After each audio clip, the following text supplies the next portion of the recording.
Il-Prim Ministru Roberta Bela ħasem f'summit bejn il-mexxejja tal-pajjiżi tal-Unjoni Ewropea u dawk tal-Balkani tal-Punent. Dan is-summit li sar matul il-jum ta' tlieta fil-kapitali Albaniża Tirana kien l-ewwel wieħed tat-tip tiegħu li sar f'pajjiż tal-Balkani.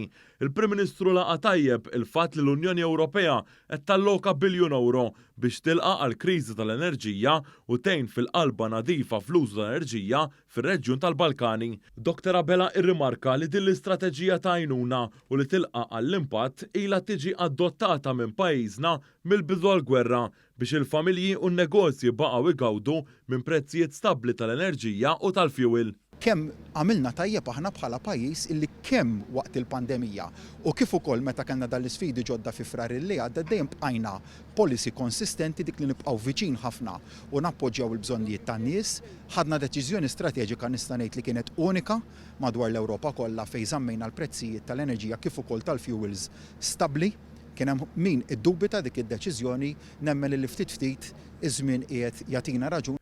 Il-Prim Ministru sostna li l-politika tal-Gvern kompli twassal għal stabilità ekonomika u soċjali f'pajjiżna, iżda fuq kollox fiduċja minn dawk li tikattru l-investiment.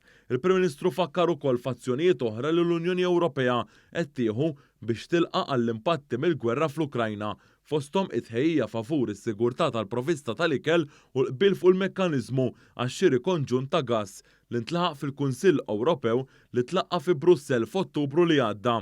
Fuq l-aġenda ta' dan is-summit kien hemm ukoll il-migrazzjoni.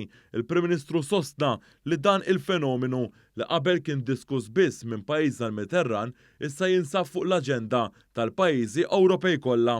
Id-diskussjoni dwar l-immigrazzjoni fejn hemmhekk tara fenomenu li forsi fejn qabel konna nitkellmu żjed pajjiżi bħal Malta u l-Italja dwaru tista' tgħid kull min tkellem madwar il-mejda wkoll illum qajjem dan is-suġġett anke minħabba ir-realtajiet li żviluppaw fil-bidu ta' din is-sena.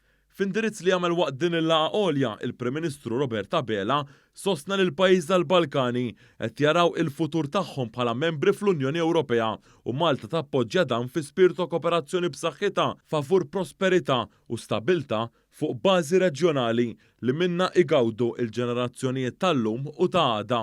Waqt dan is-summit ġie ffirmat ukoll ftehim ta' tnaqqis fit-tariffi tar-roaming bejn l-Istati Membri tal-Unjoni Ewropea u pajjiżi tal-Balkani tal-Punent.